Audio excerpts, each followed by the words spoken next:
All right, you guys. So today I'm going to give you guys a little bit of a tool to use in regard to navigating the karmic realms, 5 and 7 specifically. When we're talking about overcoming karmic patterns, breaking these cycles, you have to do inner work. You have to learn about your tendencies and hone or alter your MO for the better. So what I want to illuminate in this video are the 8 inner child wounds. And what we're going to do is use the 7 deadly sins. And this is perfect because when we're talking about karma, we're talking about 5 and 7. 7 is the realm that rules the dark side of karmic matters. So when you're wanting to navigate these energies, I'm going to refer to someone else's system, which is the 7 deadly sins. And we're going to use that in accordance with my number system. I'll get into that in a minute. But also recognizing inner child wounds and how I recognize the inner child, the persona, the shadow, as well as the ego, as all components of the soul. And there are also 2 other important wounds I want to bring attention to, because they also alter our MO, or how we navigate relationships, how we relate to the world, and how we behave. These are very important because when we're talking about spiritual mastery, we're talking about honing the spirit, healing the spirit, helping the spirit ascend and reach a state of utopia, which is the ultimate goal. In order for humanity to reach a state of utopia, to ascend spiritually in unison, collectively, we have to heal our spirits. Our spirits behave badly. I'm just being honest. So when we're talking about the spiritual warrior, we're talking about the ancestral warrior, we're talking about beings who are able to become aware of these energies, work in tandem with these energies. And it takes work. So first, and this is going to be a bit of a long video because I'm also going to use myself as an example as it relates to my own personal myth, my own spirit, and the awareness I have associated with that. And hopefully it'll provide an example for you guys to use when wanting to discover these deeper energies that live within you. Okay? So when we're talking about inner child wounds, I have it written down. So if I'm looking down, that's what I'm looking at. I want to be detailed. I want to be precise. Inner child wounds. Abandonment. An abandonment wound. Rejection. Humiliation. Guilt, neglect, betrayal, injustice or unfairness, and trust. So all of these are wounds. All of these are forms of trauma that program the ego. Now, I've said this in previous videos, but in short, when we're talking about the ego, we're not simply talking about, oh, they act haughty because they want attention because their ego is big. Or, oh, they lash out because they have a big ego and they can't handle criticism. It is so much deeper than that, you guys. We're talking about the part of the psyche that is programmed by previous experiences. This is why I am confident in my perspective that groups the soul and the ego together. I don't separate the two. A lot of teachers out there say, oh, the ego is not a part of you. I highly disagree. Because anytime we're talking about the soul, we are talking about the experiences. We're talking about the memories. We're talking about the part of us that endures lifetime after lifetime. And what is enduring, if not experiences? So yes, it is incredibly important to hone the ego because it can become unhealthy. After lifetimes of trauma, it's inevitable. That's why awareness is so important. That's what we're talking about here, you guys. So I just listed the 8 prominent inner child wounds. These are different forms of trauma that alter our behavior or impact or influence our MO as human beings. The spirit's behavioral patterns, your behavioral patterns, okay? Now, the next thing I want to talk about is referencing the 7 deadly sins and how these behaviors or emotions influence or correlate with these kinds of wounds. Okay? So the 7 deadly sins are wrath, lust, gluttony, envy, greed, pride, and sloth. Now, before I get into an example, I also want to share the 2 additional wounds that I think are also important because they're vibrational wounds. They're associated with high vibrational states and low vibrational states, meaning when we're talking about a love wound, which is the first one, we're talking about someone who's been impacted negatively when they were in a high vibrational state or when they were in a state of love, which now makes it so they are uncomfortable expressing that vibration fully. That is a love wound. Someone is now afraid to love because they've been hurt in love before. Now, conversely, we have a hate wound, or someone who has been negatively impacted when they were in a low vibrational state, which means they are now afraid oftentimes to implement necessary boundaries because they were reprimanded for doing so. And an example of this, right, when you're a child and you're being mean to someone, you get in trouble. You're sent to the corner. You're grounded. You are programmed to think that you are not allowed to exert low vibrational energies.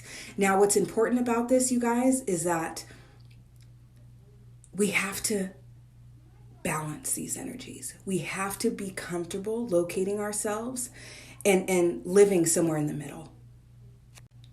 And the importance of these 2 wounds specifically, right? We're talking a lot about narcissistic personalities. A lot of narcissistic personalities were traumatized into becoming narcissists, right? Because when they were in a high vibrational state, something happened. Something impacted them that made them no longer feel safe in that energy. Or conversely, we have people that are toxically positive, right? And they are afraid to exist in a lower vibrational state or recognize the part of themselves that does live there. So there is an inauthenticity that comes with these kinds of wounds, and a lack of balance and a state of contraction. Even if it is a subconscious situation, you're not fully aware of it. Having your guard up is a state of contraction. You're not open. You're not able to expand. You're not able to experience fully when you're afraid to dive downward or you're afraid to exist upward vibrationally.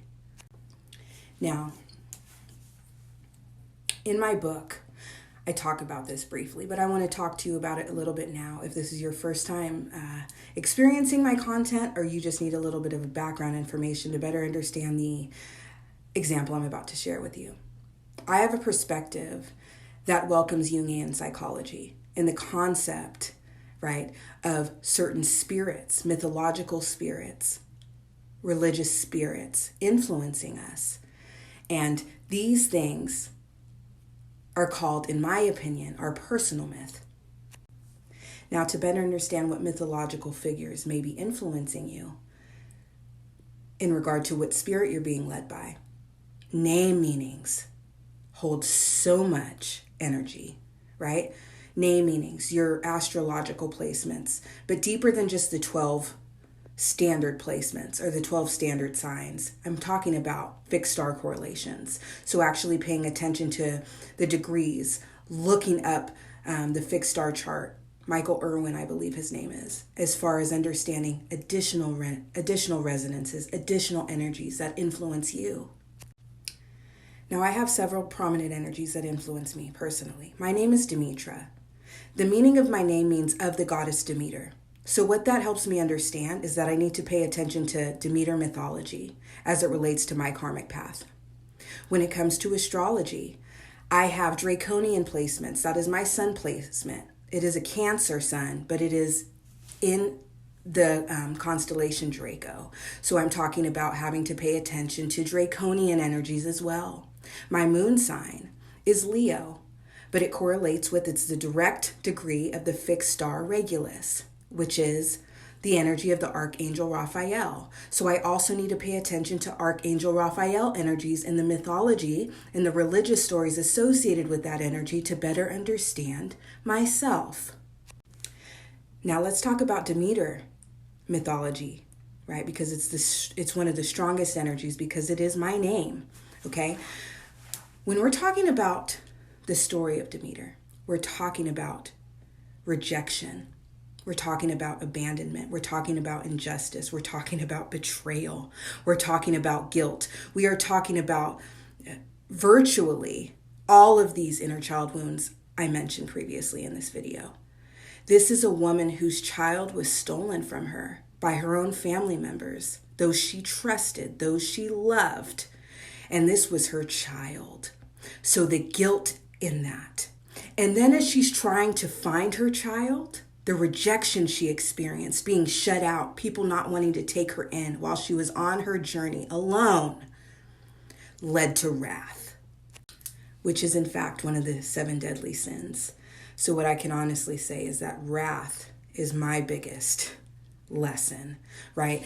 And I'm not just saying, oh, okay, so I'm just going to base my whole spiritual experience on what this goddess went through. No, what I'm saying as far as spiritual energies influencing our karmic paths, the things I've personally endured mirror her experience. I can completely relate to these energies. I can completely relate to these experiences, these wounds, and these feelings. Okay? So what that helps me understand is that I need to pay special attention to my low vibrational state. Forgive instead of allowing wrath and anger and resentment and the desire for vengeance to take over. And by using these maps that assist us in inner work, I can navigate my own psyche. I can navigate my own experiences. I can work to break patterns. I can become a better person. And by paying attention to these things, I cannot tell you the last time I experienced wrath, because I've honed that part of myself. I used to be wrathful and angry all the time, but I've done the work.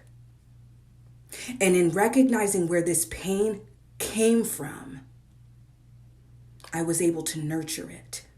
I was able to work on forgiveness towards myself as well as towards others, because it isn't until you can forgive others that you can truly forgive yourself. Because just as with Demeter's myth, I myself also left a path of destruction because I was not recognizing my own pain, and I was allowing that pain to influence or negatively impact those around me. Now, I also used some numbers here. We have 8 inner child wounds. We have the 2 additional wounds, the vibrational wounds, love, a love wound or a hate wound, or a high vibrational wound versus a low vibrational wound, which essentially generalizes the initial 8, right? And then we have the 7 deadly sins. So I created a numeric sequence using this information. So we have 8, 2, 7. Let's talk about what 827 means. So when you have a 3-digit sequence like this, you're going to isolate the initial digit to understand what realm we're dealing with. So what we're dealing with here is 27 energy being wielded in the realm of 8, the realm of balance, the realm of justice, okay? So we're talking about 27 energy, because then you then assess the remaining sequence 2 digits at a time. So we're talking about 27 here. 2, the energy of 2, the energy associated with how one relates to others and how one relates to the world.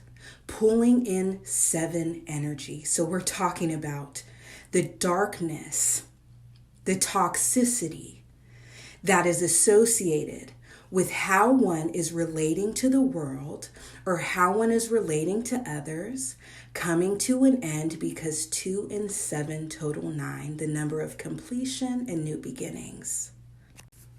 The total of 8, 2, and 7, so the total of the entire sequence is 17, which is the number of shadow work, the number of navigating the realm of 7 as it relates to 8 matters. So navigating the hell realm, navigating the realm of darkness, addiction, toxicity, all of these 7 deadly sins in order to achieve balance, which is what the number 8 itself signifies. All right, you guys, I hope this was informative and helpful to you on your karmic journeys. Take care.